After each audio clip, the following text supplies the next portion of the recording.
नमस्कार, संघर्ष वृत्तवाहिनीमध्ये आपलं स्वागत। घेऊया ठाणे आणि आसपासच्या परिसरामधील घडणाऱ्या महत्त्वाच्या घडामोडींचा आढावा। ठाण्यात भर दिवसा हवेत गोळीबार, बंदुकीचा धाक दाखवून सराफाला लुटण्याचा प्रयत्न केल्याचा गंभीर प्रकार समोर आलेला आहे। एक बंदूकधारीने हवेत गोळीबार केल्याची माहिती समोर येत आहे। या प्रकरणी कापूरवाडी पोलिसांनी एकाला ताब्यात घेतलेला आहे। ठाण्यातील बाळकुंभ भागामध्ये एका सराफाला बंदुकीचा धाक दाखवून लुटण्याचा प्रयत्न केलाय, परंतु सराफाने प्रतिकार केल्याने चौघही पळून गेले। त्यावेळी एका बंदूकधारीने हवेत गोळीबार केल्याची माहिती समोर येत आहे। या प्रकरणी कापूरवाडी पोलिसांनी एकाला ताब्यात घेतला आहे। या प्रकरणानंतर सुरक्षेचा मुद्दा पुन्हा एकदा ऐरणीवरती आला आहे। बाळकुंभ येथील पाडा क्रमांक 2 परिसरात सराफाचं दुकान आहे। बुधवारी दुपारी 12 वाजण्याच्या सुमारास सराफ दुकानामध्ये एकटा असताना 4 जणांनी त्यांच्या दुकानामध्ये शिरकाव केला। त्यातील एकाकडे बंदूक होती। चौघांनी बंदुकीचा धाक दाखवून सराफाला मारहाण करत लुटण्याचा प्रयत्न केला, परंतु त्याच वेळी सराफाने त्याच्याकडील एक दांडक्याने चौघांना मारहाण करण्यास सुरुवात केली। त्यानंतर चौघेही चोरटे येथून पळून गेले। सराफाने आरडाओरडा केला। स्थानिक रहिवाशांनी चोरट्यांचा पाठलाग केला। त्यातल्या एकाला पकडण्यात आलंय, तर एका चोरट्याने हवेत गोळीबार केल्याची प्राथमिक माहिती समोर येत आहे। या प्रकरणी कापूरवाडी पोलीस ठाण्यामध्ये गुन्हा दाखल करण्याची प्रक्रिया सुरू झाली आहे। आज सकाळी 11:30 वाजता बाळकुंभ परिसरामध्ये दर्शन ज्वेलर्स मध्ये सुरेश जैनच्या दुकानावर 4 अज्ञात व्यक्ती हत्यारबंद आले होते। त्यांच्यावर हल्ला करण्याने दुकानाचे माल घ्यायची कोशिश केली होती, लेकिन दुकानाची हुशारी बघता ते सफल झाले नाही आणि ते त्यांचे जायचे प्रयत्न केले। त्याच्यामध्ये मोबाईल घेऊन गेले, तर मोबाईल ते फेकून गेले आणि ते त्यांच्यावर पाठीमागे पडले होते, दौडून गेले होते। त्यांचे वाटलं माझा पिसा करत होते, फायरिंग केली त्यांच्यावर।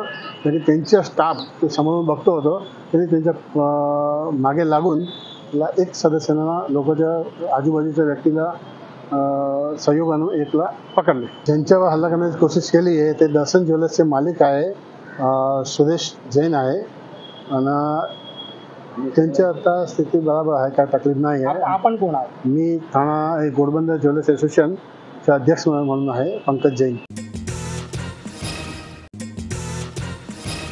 महाराष्ट्रातील शालेय शिक्षण व्यवस्थेतील अनागोंदी कारभार सुधारण्यासाठी महाराष्ट्र राज्य शिक्षक सेना ठाणे जिल्हा शाखेच्या वतीने ठाणे जिल्हाधिकारी कार्यालयाच्या बाहेर निदर्शने करण्यात आली। महाराष्ट्रातील शालेय शिक्षण व्यवस्थेत एकेकाळी देशात अग्रस्थानी असलेला राज्याचा दर्जा आता घसरला आहे। सुमारे 1.5 दशकापूर्वी शैक्षणिक गुणवत्ता आणि विद्यार्थ्यांच्या सर्वांगीण विकासासाठी राज्य शासनाने आवश्यक त्या सोयीसुविधा पुरवण्यावरती भर दिला होता। शिक्षकांच्या नियोजनात राज्य शासनाने महत्त्वपूर्ण भूमिका देखील बजावली होती, परंतु आज परिस्थिती पूर्णपणे बदलली आहे। 2005 पासून शिक्षकेतर कर्मचाऱ्यांच्या नियुक्त्या थांबवण्यात आल्या आहेत, ज्यामुळे शिक्षकांवरती अधिकचा भार पडला आहे। 2012 पासून शिक्षकांच्या भरतीवरती प्रतिबंध आणल्यामुळे विद्यार्थ्यांना गुणवत्तापूर्ण शिक्षण देण्यात अडचणी येत आहेत। याशिवाय शैक्षणिक साहित्य आणि इतर आवश्यक साधनांच्या अभावामुळे शिक्षकांना पदरमोड करावी लागते। शाळा व्यवस्थापनामध्ये अगदी अनागोंदी कारभार वाढला असून शिपाई कर्मचारी इतिहास जमा करून त्यांची जागा अल्प वेतनावरती काम करणाऱ्या कागदी कामगारांनी घेतली आहे। शिक्षकांच्या कल्याणकारी योजनांची गळचेपी करण्यात आलेली आहे।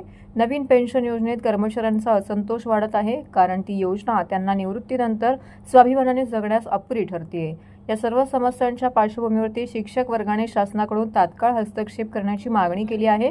शिक्षण व्यवस्थेतील या समस्या दूर करून शिक्षकांना योग्य तो सन्मान आणि सुविधा देण्यात यावी अशी अपेक्षा त्यांनी व्यक्त केली आहे।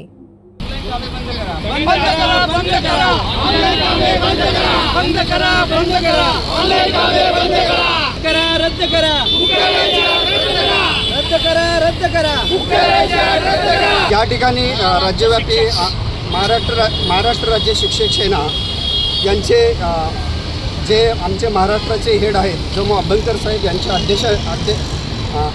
जो अध्यादेश काढला त्यांनी आमच्यासाठी, त्यांनी ज्याप्रमाणे आम्हाला जे निवेदन द्यायचं सांगितलेलं आहे त्यांच्या आदेशाने या ठिकाणी आम्ही आंदोलन करत आहोत। त्या आंदोलनाचं मुख्य कारण असं आहे की ज्या पद्धतीने महाराष्ट्र गव्हर्नमेंटनी जुनी पेन्शन योजना त्या ठिकाणी आम्हाला लागू करण्यासाठी बऱ्याचशा प्रमाणामध्ये आश्वासन अनेक वेळा ज्यावेळेस इलेक्शन आले त्यावेळेस काळामध्ये दिल्या गेले, परंतु आज तगायत कुठल्याही पद्धतीचं त्या ठिकाणी जुनी पेन्शन योजना लागू केलेली नाही। उलट त्याच्या विरोधामध्ये असं केलं की 7 तारखेला येणाऱ्या त्या ठिकाणी निकाल लागणार होता, सुप्रीम कोर्ट निकाल देणार होतं, परंतु सुप्रीम कोर्ट निकाल देणार असं वाटल्यानंतर त्या ठिकाणी आम्ही त्या ठिकाणी समिती स्थापन करतो अशा पद्धतीचं त्या ठिकाणी सुप्रीम कोर्टाला लिहून दिलं. म्हणून जो जुनी पेन्शनचा येणारा निकाल हा जो शासकीय कर्मचारी होते, शिक्षक होते, शिक्षक इतर कर्मचारी होते यांच्या बाजूला लागणारा होता. परंतु त्या ठिकाणी असं वाटल्याबरोबर त्या ठिकाणी जुनी पेन्शन योजनाचा निकाल लागतोय बरोबर आम्ही समिती स्थापन करतो आणि आम्ही जी समिती स्थापन केल्यानंतर जो आम्हाला वेळ लागेल त्यावेळेस आम्ही जुनी पेन्शन योजनेचा विषयी विचार करू अशा पद्धतीचं त्या ठिकाणी महाराष्ट्र शासनाने त्या ठिकाणी सुप्रीम कोर्टामध्ये सांगितलं. आणि जे शिक्षक असतील, शिक्षकेतर कर्मचारी असतील, या ठिकाणी यांना फार मोठ्या प्रमाणामध्ये फसविण्याचं काम त्या ठिकाणी केलेलं आहे. आमच्या या ठिकाणी शिक्षक सेनेच्या माध्यमातून हेच आव्हान आहे की जे काही शिक्षक असतील, शिक्षकेतर कर्मचारी असतील, त्या सर्वांचे आम्ही प्रश्न सोडवण्यासाठी आमचे जे प्रांत अध्यक्ष आहेत जमू अभ्यंकर साहेब यांच्या आदेशाने आम्ही नक्कीच त्या ठिकाणी प्रयत्न करणार आहोत. ठाणे जिल्ह्यातील गुन्हे शाखा घटक 3 कडून 6 ऑगस्ट 2024 रोजी मोठी कारवाई करत 12,62,000 रुपये किमतीचा अंमली पदार्थ चरस जप्त करण्यात आला आहे. गुन्हे शाखेच्या पोलीस हवालदार प्रशांत वानखेडे यांना मिळालेल्या गुप्त माहितीच्या आधारे ही कारवाई करण्यात आली. डोंबिवली पूर्व रेल्वे स्टेशनजवळ स्कायवॉक खालील कॅनडा बँकेच्या समोरील एक इसम चरस विक्रीसाठी येणार असल्याची माहिती मिळाल्यावरती पोलिसांनी सापळा रचून इसम जुनैद शिबली अली याला ताब्यात घेतले असल्याची माहिती पोलीस उपायुक्त शिवराज पाटील यांनी पत्रकार परिषदेत दिली. पोलिसांनी घेतलेल्या जुनैदच्या झडतीमध्ये त्याच्या बॅगेतून 1 किलो 18 ग्रॅम चरस आणि 2 मोबाईल फोन सापडले. त्यावरून डोंबिवली पोलीस ठाण्यामध्ये NDPS ऍक्ट 1985 अंतर्गत गुन्हा दाखल करण्यात आला. पुढील तपासासाठी गुन्हे शाखा घटक 3 कडे वर्ग करण्यात आलाय. अटक आरोपी जुनैद चौकशीत सांगितलं की त्याच्याकडे सापडलेला चरस हा पदार्थ बिहारमधील पूर्व चंपारण जिल्ह्यातील रकसोल येथील बबलूभाईंकडून विक्रीसाठी आणला होता. पुढील तपासादरम्यान जुनैद त्यांच्या मुंब्रा येथील मित्राच्या खोलीत अजून चरस असल्याची माहिती दिली.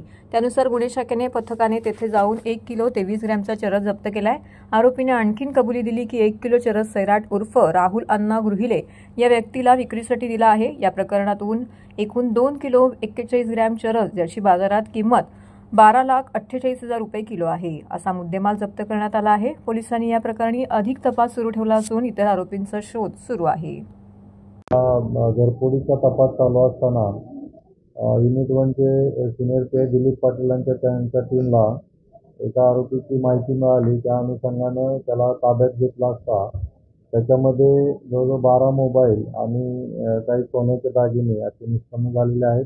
त्याच्यामध्ये माहिती मिळाल्यानंतर या आरोपीला आपण पहिल्या ताब्यात घेतलं आणि बाकीचे 3 आरोपी त्याच्यामध्ये एकूण आपण अरेस्ट केलेले आहेत. आणि याच्यामध्ये याच्यावरती गुन्हेही घरफोडीचे गुन्हे त्याच्यावरती दाखल आहेत. तर आणखीनही याच्यामध्ये काही इन्व्हॉल्वमेंट आहे का घरफोडीमध्ये तो तपास चालू आहे. तर युनिट 1ने जी कामगिरी केलेली आहे त्याच्यामध्ये 12 मोबाईल आणि काही सोने असे एकूण आपल्याला जप्त झाले. यांचे सिनियर PI नरेश पवार आणि त्यांच्या टीमला एक इन्फॉर्मेशन होती की चरस आपल्या इकडं विक्री होणार आहे.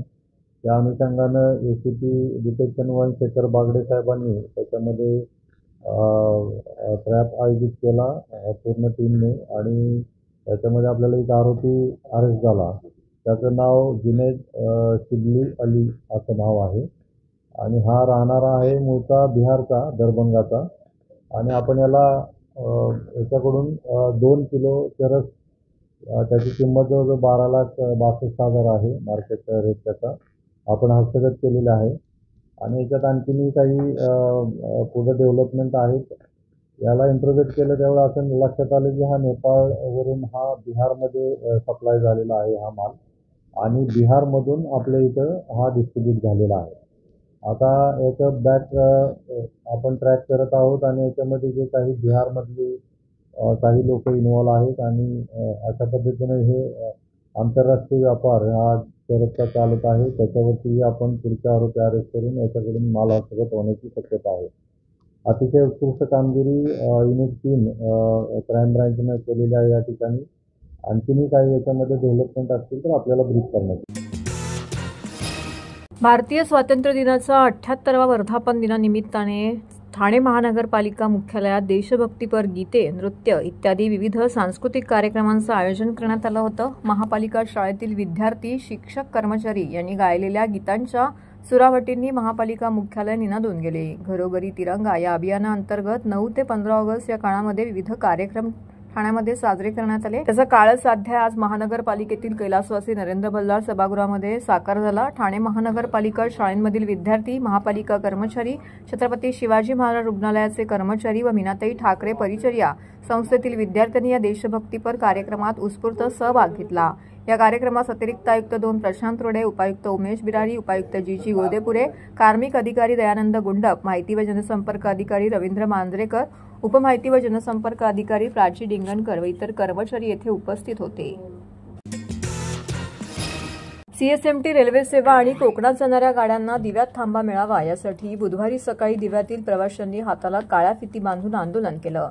तसेच दिवा सीएसएमटी रेल्वे सेवा सुरू झालीच पाहिजे अशी मागणी केली आहे. त्यानंतर प्रवाशांनी काळ्या फिती बांधून हा प्रवास केला. आमच्या मागण्यांकडे दुर्लक्ष करणाऱ्या रेल्वे प्रशासनाच्या निषेधासाठी काळ्या फिती बांधल्याचं प्रवाशांनी सांगितलं. ठाणे शहरालगत असलेल्या दिव्यात परवडणारी घरं मिळत असल्याने दिव्यात घर घेणाऱ्यांचं प्रमाण वाढलं आहे. त्यामुळे दिवा शहरावरील लोकसंख्या देखील वाढली आहे.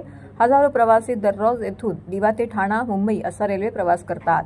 दिवा स्थानकातून प्रवास करणाऱ्या प्रवाशांना अनेक रेल्वेगाड्यांमध्ये शिरणं शक्य होत नाही. काही जलद रेल्वेगाड्यांना दिवा स्थानकात थांबा आहे, परंतु येथील प्रवाशांना या गाड्यांमध्ये प्रवेश करू दिला जात नसल्याची ओरड आहे.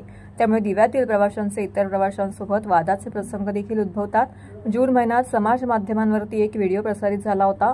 दिवा स्थानकातून प्रवाशांनी रेल्वेगाडीत चढू नये म्हणून एका डब्याचे दार बंद करण्यात आलं होतं.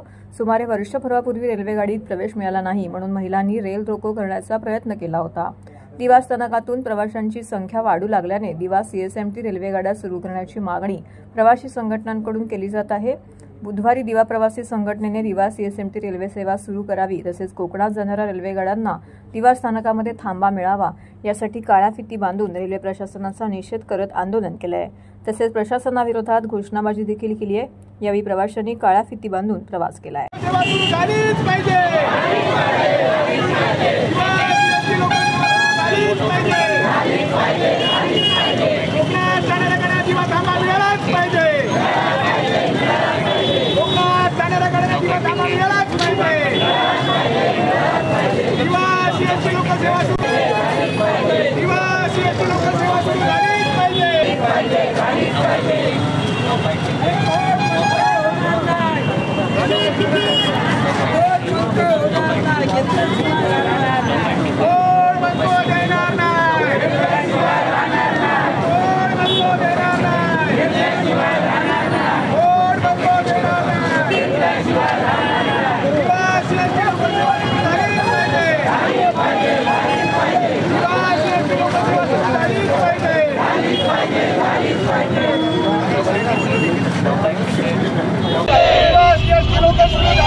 कोकणात जाणाऱ्या गाड्यांना दिवा थांबा मिळालाच पाहिजे.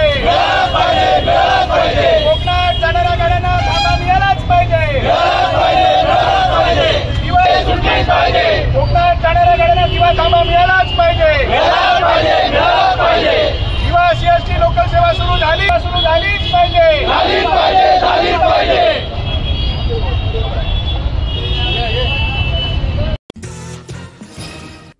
तर हे होतं संघर्ष वृत्तवाहिनीचं आजचं बातमीपत्र. उद्या पुन्हा भेटू याच वेळी याच ठिकाणी ताज्या घडामोडींसह. तोपर्यंत नमस्कार.